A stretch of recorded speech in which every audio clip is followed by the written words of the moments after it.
Hi, folks. Welcome to poetry class. Today's lesson, we're going to talk about some terminology that is specific to poetry and to poetry only versus terms that would be specific to prose.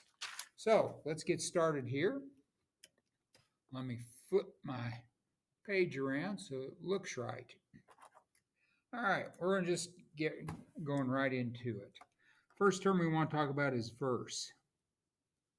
Now, oftentimes people will mistake verse for being a stanza, but a verse is a single line of poetry.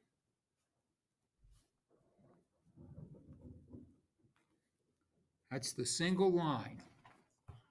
That is called a verse. Now, when you get a bunch of verses together, then you have a stanza. And that is a paragraph, we'll call it,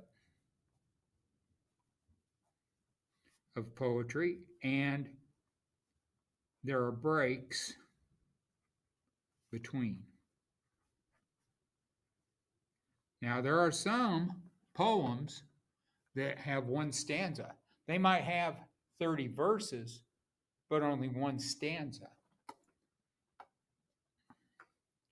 We have a term, of course, you guys are familiar with the term rhyme, and rhyme's a pretty important one. That's when words sound alike, which you guys already know. Fat and cat, dog and hog, things like that. Now, one term is an end rhyme, and that comes at the end of a verse. So far, pretty logical, huh? Another one is a slant rhyme. Now, these are a little more complicated because they're words that sound similar.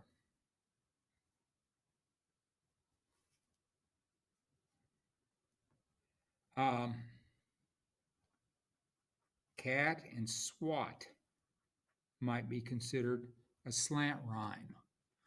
They sound similar, but they're not exactly the same. There are internal rhymes. An internal rhyme is when words in a verse rhyme.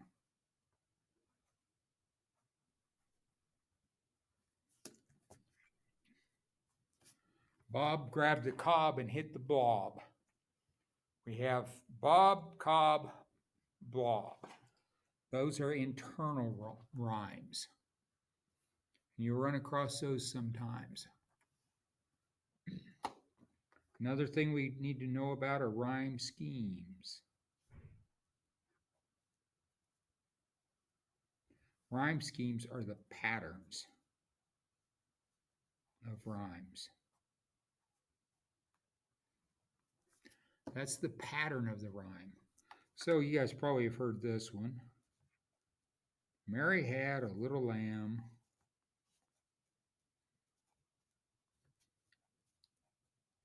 Its fleece was white as snow. I'm assuming fresh fallen snow, not snow that's been laying on the ground for a while. Everywhere, not just a few places, but everywhere Mary went, the lamb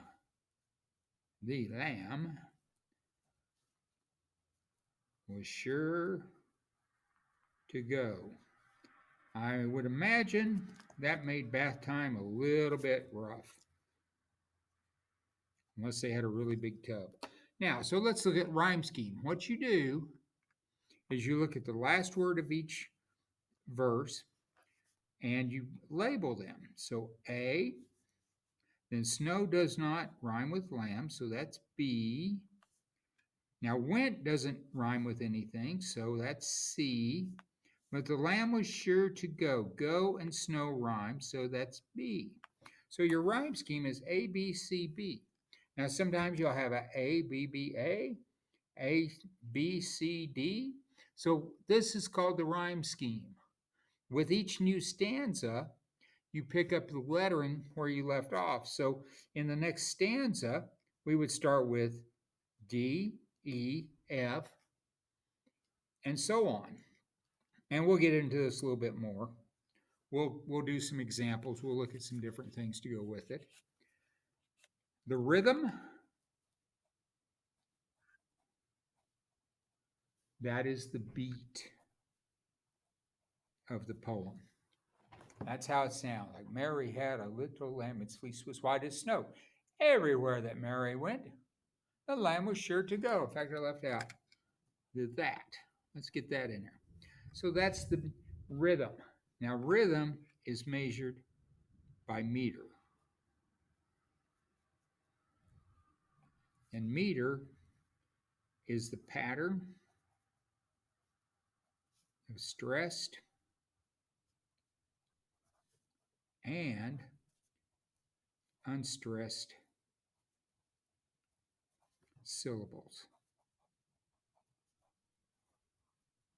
So you've got the meter is a pattern of stressed and unstressed syllables, and it's measured by the foot. Now, not the 12-inch foot, but each pattern of it is how it's measured. For example, if we go back to Mary Had a Little Lamb, and the way you mark it is stressed is marked with a slanted line and unstressed with a U without a tail. So if we go back to Mary Had a Little Lamb, we have Mary had a little lamb. So we have a stressed, unstressed, stressed, or unstressed, unstressed, stressed, unstressed, stressed, unstressed, stressed. So that's a foot, and that's a foot. So we have 3 feet. And we'll get into all the technical terminology and all that stuff here as we go along. I just want you to understand some real basic information about this. So, what kind of meters do we have? The most common is I am. Sometimes it's called iambic. This is an unstressed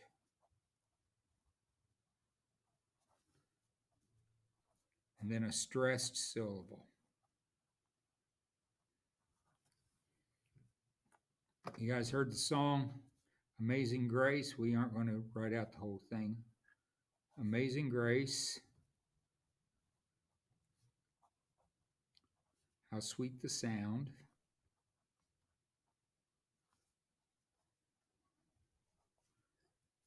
So we have unstressed, stressed, unstressed, amazing grace, how sweet the sound. Just like that. That is iambic. Unstressed and stressed.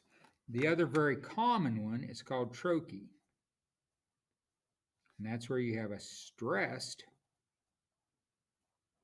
syllable followed by an unstressed. An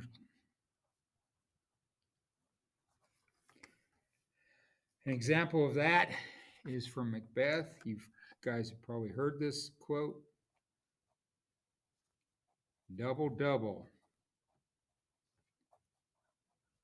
toil and trouble. This is something that the weird sisters or witches recite when they're making something. They're cooking up a cauldron. Double, double, toil and trouble. Double, double, toil and trouble. One thing about meter, I do want you guys to understand. Meter is hard to hear. I have a hard time hearing it. The best way to work on meter is to look up the word in the dictionary, online, whatever works for you, and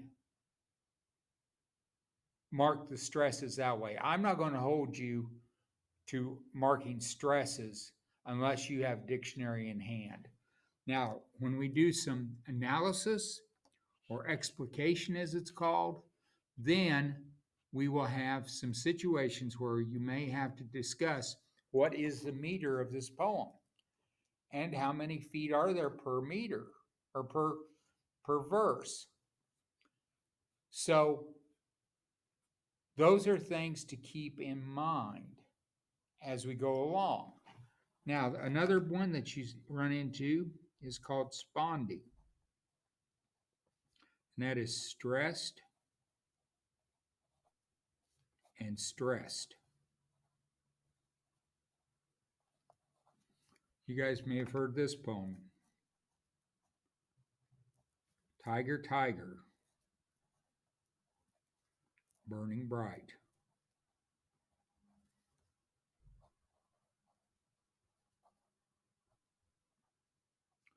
It's William Blake's poem. This one we'll probably read. Tiger, tiger, burning bright. Boom, boom, boom, boom, boom. Hitting you. Actually, this ing is tiger, tiger, burning bright. It really starts punching you in the face. That's how spondee is. It will punch you in the face. It's look at me. I am a big thing. Now, there's about three others, or a couple others. But we're not going to talk about those right now. These are the three that you're most often going to come across. We will talk about a couple of the others a little later lesson. Now, one more thing I want to talk about, and then we'll move on. As I told you, each foot is a set of syllables. So, let's go back to Mary. Mary had a little lamb. Mary had a little, that's not correct. Let's pause this a moment. I lost my mind. Okay, we're back. And I just got myself confused a little bit. Mary had a little lamb. Now we've got our stresses right. Unstressed, stressed, unstressed, stressed, unstressed, stressed. So we have 3 feet. So this is a trimeter. Now we know that unstressed and stressed is iambic. So we have iambic. And when we put these together, we have iambic, trimeter.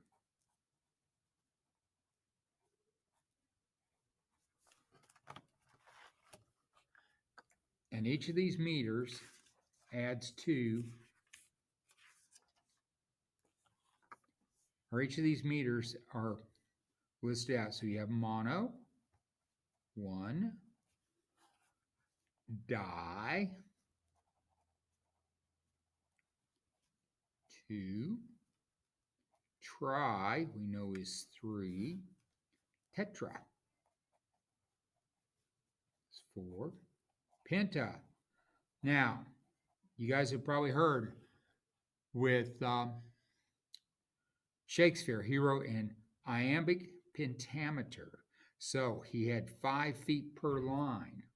That's probably one of the most common you're going to see. And also, you will see, and we'll do one more here, hex is 6. You'll see that sonnets are written in iambic pentameter, and we will talk about those a little later. Now, I got a couple more things I want to talk about real quick, and then we're going to end this lesson because I don't want you guys sitting there for 2 hours to listen to me drone on. In poetry, we have a speaker. Now, you know, in prose, and this is the narrator of the poem. We would think of it as a narrator in prose, but in poetry, it's the speaker. So if I ask you, who is the speaker here? Or who is the speaker directing this to? I mean the words on the page that you're reading. And you can have a first person speaker, you can have a third person speaker. So the speaker works a lot like a narrator, except the terminology is a little different. Most of the other terminology that we're going to talk about are things that we'll get into over time, but I don't want to overload you right now. So have a good evening or a good time, whatever time of day it is, and we will talk to you a little later.